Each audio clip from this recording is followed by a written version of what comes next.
Hello, everyone. Welcome back to Survivor Talks with Mike, where we will be starting our coverage of the brand new season of Survivor, Survivor 43. This premiere was 2 hours long, and I want to try to keep the videos a little shorter, so let's hop right into the recap. Almost everyone gets some background given to them in this episode, so I won't be covering each of those, and we'll just recap the key moments throughout the episode.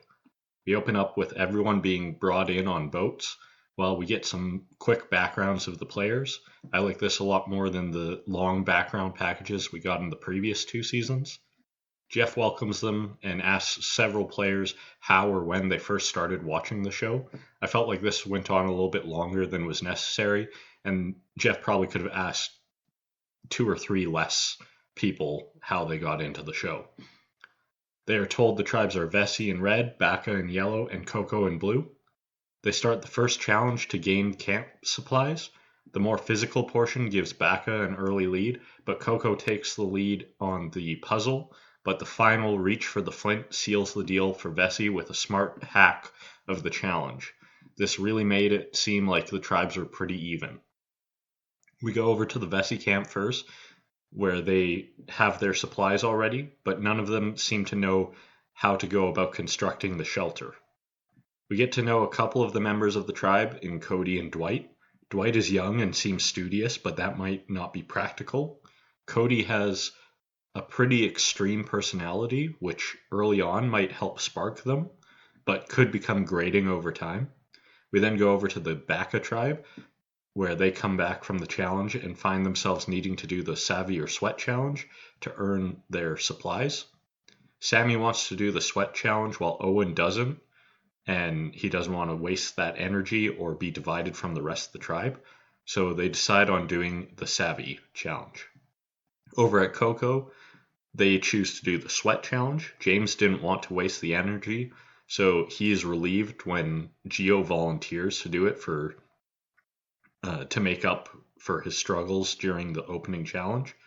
They start digging in an X formation to find their supplies faster, but almost immediately, it seems like, Ryan manages to find it.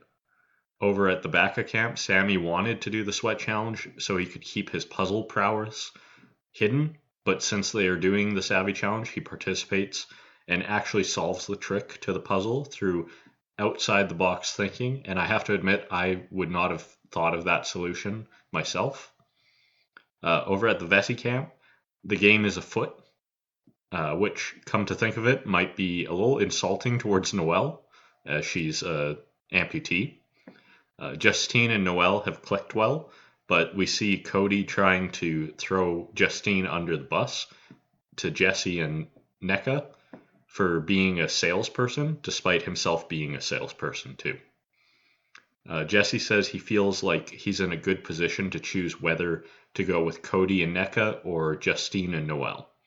Over at Baka, while they are building the shelter, Owen tries to open up strategic conversations with a few people, but nobody seems willing to have those conversations.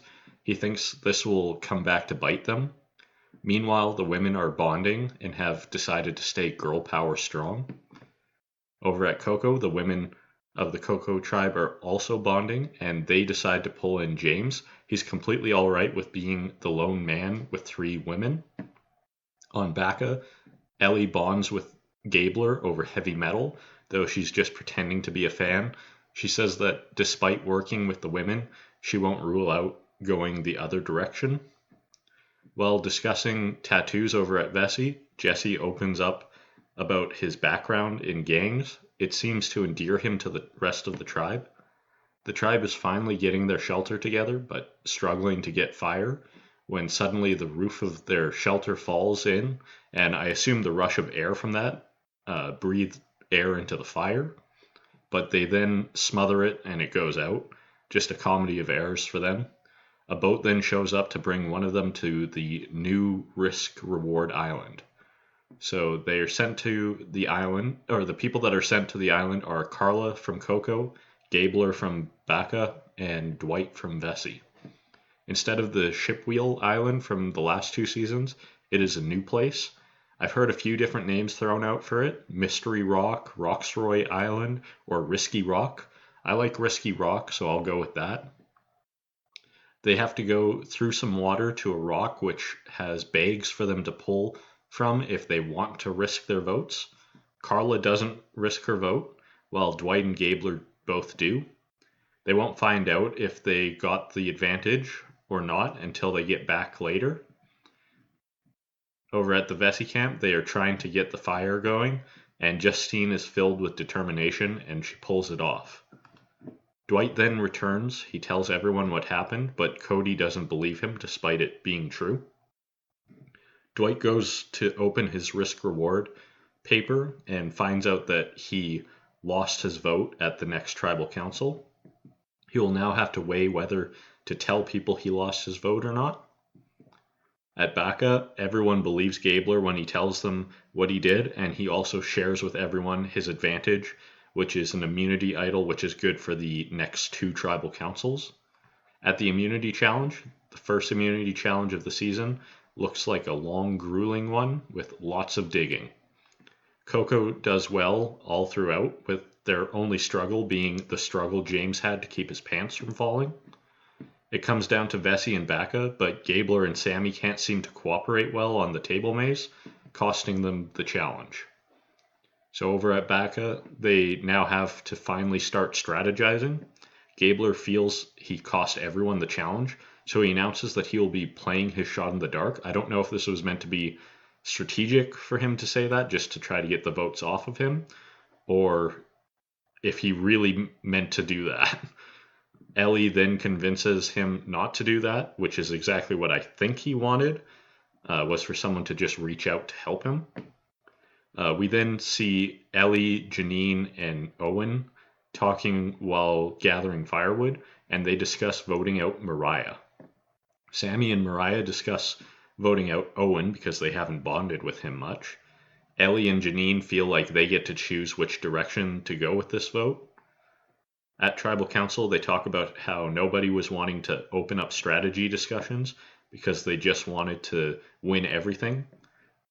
Mariah feels that they won based on their effort, which makes sense that she would say that, being a teacher, but Jeff kind of pushes back on that as he couldn't believe that someone would just so much want the moral victory and not the actual victory, which Owen then echoes that idea. He snaps the whole tribe back to reality by saying that he'd rather actually win than just the moral victory. They go to vote, and Gabler doesn't play his shot in the dark. Mariah is then voted out 5-1. So my thoughts on Mariah: she was very colorful, and I could see a world where if she made it to the end, she would win. And maybe that had more to do with why she was voted out than the excuse that we were given of her being the weakest member of the tribe, because from what I saw, that wasn't the case. It's unfortunate that another person of color was voted out first, as that happens disproportionately throughout Survivor's history. So for my review of this episode, straight off the bat, this premiere felt a little formulaic after the last 2 seasons, with it essentially hitting all the same beats. The background players, check. Starting mat check. Opening challenge for supplies, check. Savvy or sweat challenge, check. Risk reward island, check. A hard or physical challenge, check. With all that said, I think they did improve on most, if not all of those checks from the last 2 seasons. I really enjoyed that they didn't spend so much time on each of those parts as before, like both the savvy and sweat and risk reward island and the backgrounds for the players didn't seem to take up too much time, and we actually got more time of the players building their shelters and interacting with each other. I think the cast seems okay so far, but I do worry that it seems like they are unwilling to show any players as a villain. They need to strike that balance of players to root for and against. Overall, it was a great episode, but while I preferred the shorter time on the twists, it made it clear that it would have been even better without them in the first place. So I give episode 1 a score of 8 out of 10. My predictions going forward, with the last 2 seasons not really showcasing the winner until later in the season, I don't really have any solid opinions on who I think will win, but I do have some contenders.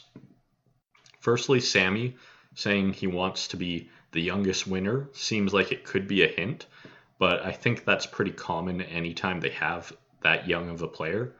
He seems to have the skill set to win, but I think despite him shining in this episode, he'll burn out before the end. Gabler had a sort of similar remark, only on the other end of the spectrum, about wanting to be only the second player over 50 to win, but he seems like he's more likely to just be a fun character. Ellie is the player on Bacca that I truly think stands out as a chance to win, but I think she is most likely going to be a decoy winner. At the Vessi tribe, I feel like we didn't get enough from them, but I think if things work out well for Cody, he could go down as one of the next big surfer bros of Survivor, like Ozzy or Malcolm or Joe. Other than him, on Vessi, I think both Jesse and Justine look like the early favorites, though I have a tough time seeing them letting Jesse make it to all the way to the end, knowing his story and background.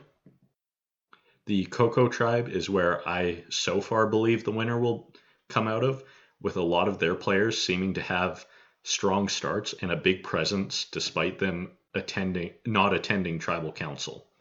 So far my favorites from them are James, Carla, and Lindsay. James had his chess line of wanting to be a king but looking like a pawn, which seems like a line they showcase in a winner's package, though it could also be that he's the king that has to be toppled over for someone else to win. Carla was shown to have made bonds already with each member of her tribe. Lindsay didn't have many confessionals, but they came after what often seemed like someone else's moment, making her seem more important. So far, I would say the winner looks like it's coming from the Coco tribe. That's all I got for this episode. I hope you liked it. If you did, hit like. If you want to see the next episode, hit subscribe.